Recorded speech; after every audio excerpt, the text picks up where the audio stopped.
علی بھائی، اگلا سوال ہے، میں نے اپنی جوانی میں بڑے ذوق و شوق سے قرآن حکیم حفظ کیا تھا اور بعد میں اس کی خوب مشق بھی جاری رکھی، لیکن اب مجھے بھولنے کی بیماری ہو چکی ہے، جس کی وجہ سے مجھے اب قرآن کا بہت سا حصہ یاد نہیں رہا۔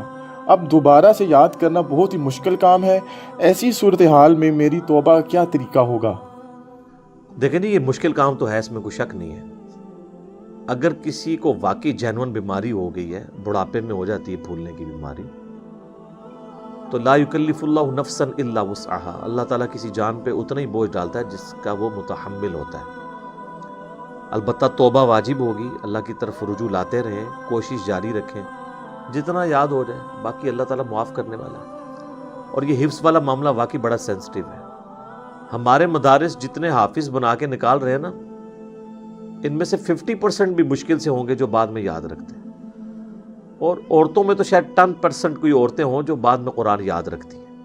عورتوں کے تو حفظ کے میں اس لیے خلاف ہوں، ان کو کتابیں پڑھانی چاہیے، کیونکہ ان کی بعد کی زندگی میں حفظ کو مینٹین رکھنا مشکل ہے۔ مردوں کو تو موقع مل جائے گا، وہ قیام اللیل کروا لیں گے رمضان میں تراویح، تو ہر سال ان کی ریویژن ہوتی رہے گی۔ عورتیں تو بیچاری پھر بعد میں بچے پالنے کی تکلیف سے گزرتی ہیں، اور پھر ان کے لیے گھر کی مصروفیات ایسی ہوتی ہیں۔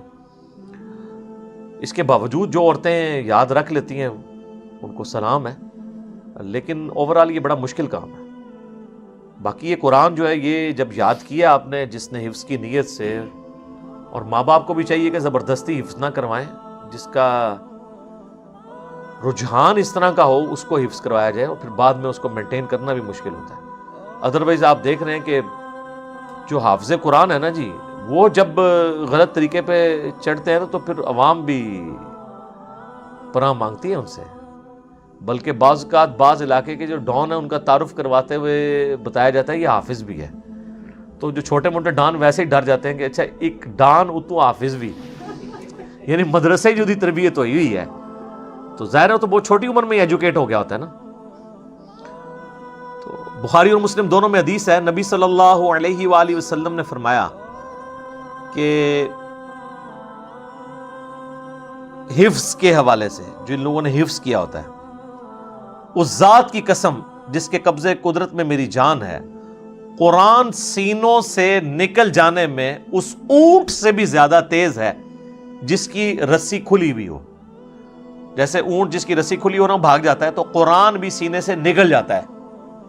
ایک اور حدیث ہے بخاری اور مسلم میں، نبی علیہ السلام نے فرمایا کہ یہ مت کہا کرو کہ میں آیت بھول گیا ہوں، بلکہ کہا کرو کہ آیت مجھے بھلا دی گئی ہے۔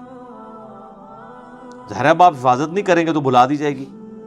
اور فرمایا قرآن یاد کرتے رہو، کیونکہ قرآن سینے سے نکل جانے میں اونٹ کی مانند ہے جس کی رسی کھلی ہوئی ہو۔ یہ الفاظ اس حدیث میں بھی ہے۔ ایک اور حدیث ہے بخاری اور مسلم کی، اس میں نبی علیہ السلام فرمایا قرآن کی خبر گیری لیتے رہو، یعنی جو حافظ قرآن ہے وہ بار بار ریپیٹ کرتا رہے دورہ قرآن۔ قسم ہے اس ذات کی جس کے قبضے قدرت میں میری جان ہے، نبی علیہ السلام نے فرمایا کہ قرآن سینے سے نکل جاتا ہے جس طرح کہ ایک اونٹ جس کی رسی کھلی ہوئی ہو وہ اپنے ریوڑ میں سے بھاگ کے نکل جاتا ہے۔ تو یہ آپ علیہ السلام نے مثال بیان کی تاکہ لوگ قرآن کی حفاظت کریں۔ باقی جو حفاظت نہیں کرتے تو اس کے لیے پھر وہ ایک طویل حدیث ہے صحیح بخاری میں، جس میں نبی علیہ السلام کو کئی ایک عذابات دکھائے گئے جو قبر میں یا آخرت میں دیے جائیں گے خواب کی شکل میں۔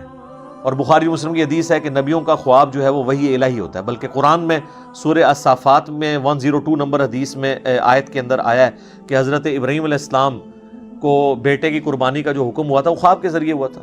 تو خواب نبوت کا 46واں حصہ ہے، یہ بھی الفاظ ہیں بخاری مسلم میں۔ نبی کا خواب میں شیطان کو دخل نہیں ہوتا، وہ ڈیفینیٹلی وحی الہی ہوتا ہے۔ تو نبی علیہ السلام کو ایک خواب بڑا طویل دکھایا گیا جس میں کئی ایک عذابات دکھائے گئے، اور اینڈ پہ پھر فرشتے نے بتایا کہ یہ عذاب کیا تھا۔ اس میں سے ایک عذاب یہ دکھایا گیا کہ ایک شخص زمین پہ چت لیٹا ہوا ہے اور اس کے سرہانے ایک شخص کھڑا ہے، ظاہر ہے کوئی فرشتہ، جس نے بڑا بھاری پتھر اٹھایا ہوا ہے اور وہ اس کے سر پہ پھینکتا ہے اور سر زمین کے ساتھ یوں برابر ہو جاتا ہے، اور برابر ہو کے وہ پتھر لڑکتا ہوا تھوڑی دور چلا جاتا ہے۔ وہ فرشتہ وہ جا کے پتھر اٹھاتا ہے، وہ جتنی دیر میں اٹھا کے واپس آتا ہے نا، اللہ اکبر، اتنی دیر تک اللہ تعالیٰ اس کا سر دوبارہ ٹھیک کر دیتا ہے، پھر وہ سر پہ مارتا ہے، پھر وہ پچک جاتا ہے، پھر وہ لڑک کے دور جاتا ہے، وہ پھر لے کے آتا ہے، اس دیر تک پھر دوبارہ اس کا سر بن جاتا ہے دوبارہ، اور اس میں الفاظ ہیں یہ عذاب قیامت تک جاری رہتا ہے۔ اور بعد میں رسول اللہ کو بتایا گیا کہ یہ وہ شخص ہے آپ کی امت میں سے جس نے قرآن کا علم سیکھا لیکن نہ دن قرآن کے مطابق گزارا نہ رات قرآن کے مطابق گزارا۔ آپ کو بتایا جاتا ہے حافظ قرآن جو ہے نا خود بھی جائے گا، اگلے الفاظ نہیں استعمال کرتا، اور کارن بھی لے جائے گا۔ وہ کون سا حافظ قرآن جو خود جنت میں جائے گا اور گھر والوں کو لے جائے گا؟ یہ تو اللہ تعالیٰ فرما رہا ہے کہ قرآن نہ دن کے مطابق نہ۔ اب مجھے بتائیں کتنے حافظ قرآن ہیں جن کا دن اور رات قرآن کے مطابق ہے؟ ان کو تو پتہ ہی نہیں کہ قرآن کے اندر لکھا کیا ہوا ہے۔ اور پھر جب ہم کہتے ہیں کہ یار حافظ قرآن کی کوئی فضیلت نہیں ہے، کہتے ہیں یہ دیکھیں جی قرآن کی توہین کرتا ہے۔ یار مجھے آپ بتا رہے ہیں کہ میں قرآن کی توہین کر رہا ہوں؟ اللہ کے بندو، مجھے پتہ ہے کہ تلاوت کی ایک فضیلت ہے، اس سے کس کو انکار ہے؟ وہ جامع ترمذی میں حدیث ہے کہ نبی صلی اللہ علیہ وآلہ وسلم نے فرمایا کہ قرآن کے ہر حرف پہ اللہ تعالیٰ 10 نیکیاں دیتا ہے، اور میں نہیں کہتا کہ الف لام میم یہ 3، میں نہیں کہتا یہ ایک حرف ہے، یہ 3 حرف ہیں۔ الف پہ بھی 10 نیکیاں، لام پہ بھی 10 اور میم پہ بھی 10۔ وہ فضیلت اپنی جگہ ہے، لیکن کیا قرآن اس لیے نازل ہوا تھا کہ آپ صرف ثواب کمائیں گے اور اس کے اوپر عمل نہیں کریں گے؟ اور جتنے فضائل آپ کو حافظ قرآن کے بتائے جاتے ہیں وہ کمپلیمنٹری ہیں باقی ساری احادیث کے ساتھ۔ یہ تو اسی طریقے سے ہے جیسا کہ جو قرآن حکیم کے منہ میں اپنا لقمہ ڈالنے والے لوگ ہیں، سورۃ البقرہ کی آیت نمبر 62 سے لیتے ہیں کہ جی چاہے کوئی یہودی ہو، عیسائی ہو، ایمان والا ہو یا سابی ہو، جو اللہ اور یوم آخرت پہ ایمان لے آئے تو قیامت والے دن نہ کوئی خوف ہوگا نہ غم۔ تو ہم اس کو بتاتے ہیں بھائی ایمان رسالت بھی ضروری ہے۔ وہ کہتا ہے اس میں لکھا تو کوئی نہیں ہوا۔ ہم کہتے ہیں ایمان رسالت کا تو پیچھے ذکر ہو چکا ہے کہ پہلے ایمان لانا ہے نبیوں کے اوپر، اور دوسرا یہودی عیسائی جو ہے وہ کسی پیغمبر کو ماننے کی وجہ سے ہو رہا ہوتا ہے نا، تو اپنے اپنے زمانے میں جو اپنے پیغمبروں کے ماننے والے ہیں وہ اس میں ایمان برسالت امپلائڈ ہے، وہ کہتے ہیں اس میں موجود نہیں ہے۔ تو یہ بھی آپ بھی وہی کام کر رہے ہیں کہ حافظ قرآن میں امپلائڈ ہے کہ حافظ جو قرآن کے مطابق عمل بھی کرتا ہو۔ تو بخاری مسلم میں حدیث ہے کہ جو حافظ قرآن ہے وہ جب قرات کر رہا ہوتا ہے وہ مقرب فرشتوں کے ساتھ ہوتا ہے۔ مسلم میں الفاظ ہے ماہر قرآن، اور بخاری میں حافظ قرآن، اور جو اٹک اٹک کر قرآن پڑھتا ہے اس کو دگنا اجر ملتا ہے۔ لیکن یہ کیا حافظ وہ ہے جو صرف حفظ کیا ہوا ہے، نہ وہ نماز پڑھتا ہے نہ سنت کے مطابق زندگی گزارتا ہے، بلکہ اتنا بڑا شیطان بنا ہوا ہے کہ شیاطین بھی اس سے پناہ مانگتے ہیں؟ اس کے بارے میں آپ یہ فضیلت کہیں گے؟ باقی حدیثیں آپ بھلا دیں گے؟ سنن ابی داؤد میں حدیث ہے جس کی سند کمزور ہے، لیکن المستدرک للحاکم میں صحیح سند کے ساتھ وہی روایت موجود ہے کہ جس نے قرآن حفظ کیا، جو قرآن صاحب قرآن، اس میں الفاظ ہیں یعنی جو قرآن کا حافظ ہے، قرآن کو یاد کرنے والا ہے اور اس کے مطابق عمل کیا، تو اس کے ماں باپ کو ایسا تاج پہنایا جائے گا جس کے سامنے سورج کی روشنی بھی مان پڑ جائے۔ تو یہ حافظ ذرا ڈھونڈ کے تو لائیں، سورج روشن ہے، ذرا کوئی ایک حافظ ڈھونڈ کے لائیں قرآن کے مطابق عمل کرے۔ یہ کہنا آسان ہے۔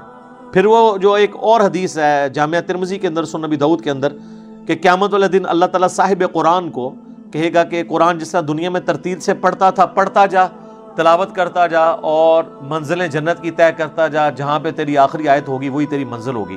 سر یہ اس شخص کے لیے ہوگا کہ جس نے قرآن پہ عمل نہیں کیا ہوگا، نہ کوئی نماز پڑھی ہوگی، نہ قرآن کے مطابق عقیدے رکھے ہوں گے، وہ جنت میں جائے گا کہاں سے؟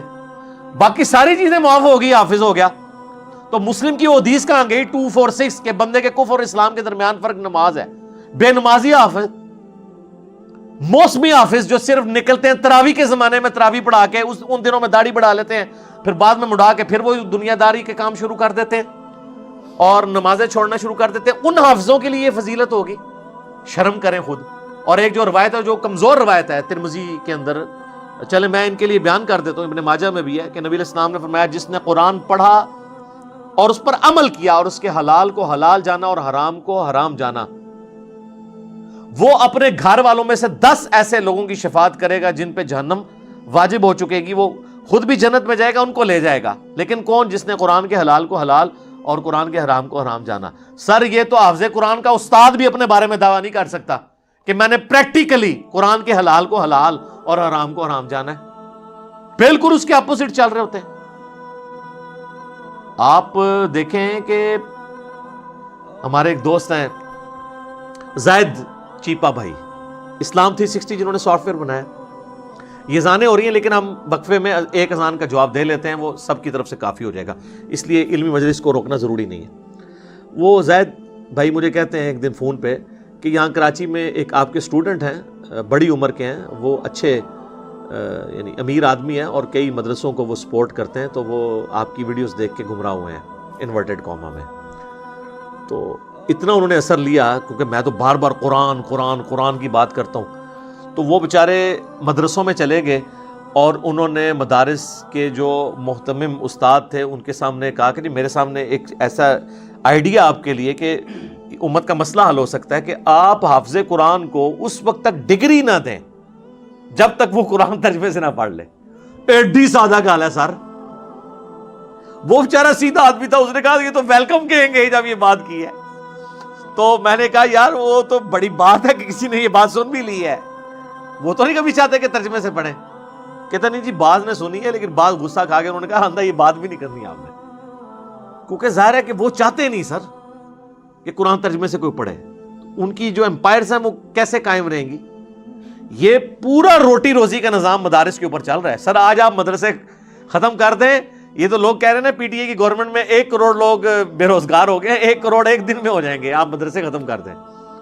یہ سارا حفظ کا نظام اس کے اوپر چل رہا ہے کہ آپ حفظ کروائیں ایک بچے کو، باقی سارے کارلے کام چک کے رکھو، 10 بندے نو لے جائے گا. کتنے حلال کو حلال جانا، حرام کو حرام جانا.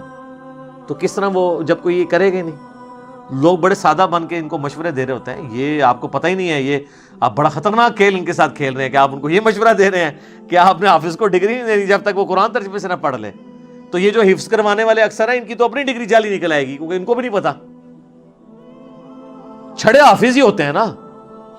علماء بیچ میں سے کتنے ہیں جن کو مطلب قرآن ترجمے کے ساتھ آتا ہے؟ وہ تو یہ کبھی بھی پریفر ہی نہیں کریں گے. حالانکہ اسلام کی تعلیمات یہ ہیں کہ آپ نے قرآن پہ عمل کرنا ہے. سورۃ الفرقان کی آیت نمبر 30 وقال الرسول یا رب ان قوم اتخذوا هذا القرآن مہجورا.